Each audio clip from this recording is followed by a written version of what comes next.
Assalamualaikum warahmatullahi wabarakatuh. Alhamdulillah dulur-dulur, selamat berjumpa kembali bersama Ngaji Berjalan Channel. Yang pada kesempatan video kali ini saya akan membahas tentang dosa tidak puasa bertahun-tahun, bagaimana cara taubatnya, apakah harus qadha. Baik, kita mulai saja pembahasannya. Yang pertama, orang yang tidak berpuasa karena ada uzur atau ada sebab sakit atau dalam perjalanan atau sesuai dengan yang diperbolehkan untuk tidak berpuasa, itu artinya tidak berdosa. Itu artinya tidak berdosa karena ada uzur, dan itu boleh tidak berpuasa sesuai dengan aturannya yang sudah ditetapkan.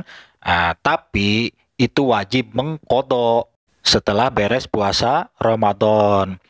Nah, bagaimana kalau seandainya tidak puasa itu seumur-umur dengan sengaja?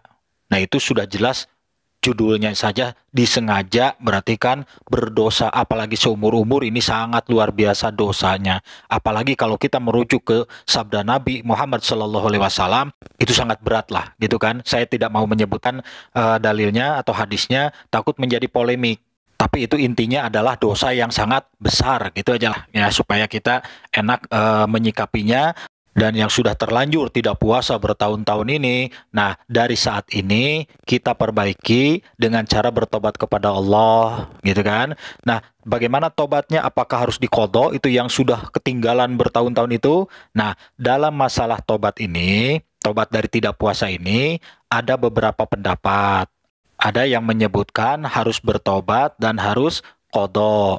Ada juga yang menyebutkan harus bertobat tapi tidak usah qadha, hanya bertobat saja. Jadi ada beberapa pendapat ya. Kalau saya ini kecenderungan yaitu bertobat dan melakukan qadha.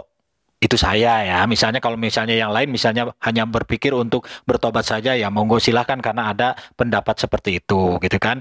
Nah, bagaimana cara taubatnya? Cara taubatnya sudah saya jelaskan di video-video saya sebelumnya. Yang namanya dosa apapun ya, baik besar atau kecil, kita bertobat kepada Allah, lakukan dua cara ini. Yang pertama mandi tobat, yang kedua sholat tobat. Yang terpenting dalam sebuah tobat yaitu tekad yang kuat untuk berhenti dari dosa tersebut. Nah, misal kita tidak puasa ini ya bertahun-tahun, setelah melihat dan mendengar video ini, baru sadar, baru keingetan bahwa kita berdosa tidak puasa bertahun-tahun, segera lakukan mandi tobat dan sholat tobat, dan dari sekarang ke depan terus jangan sampai kita tidak puasa lagi. Kita mulai puasa sesuai dengan perintah Allah, di bulan suci Ramadan kita puasa, atau lebih bagus juga ditambah dengan puasa-puasa sunnah yang lainnya, seperti Senin Kemis, gitu kan.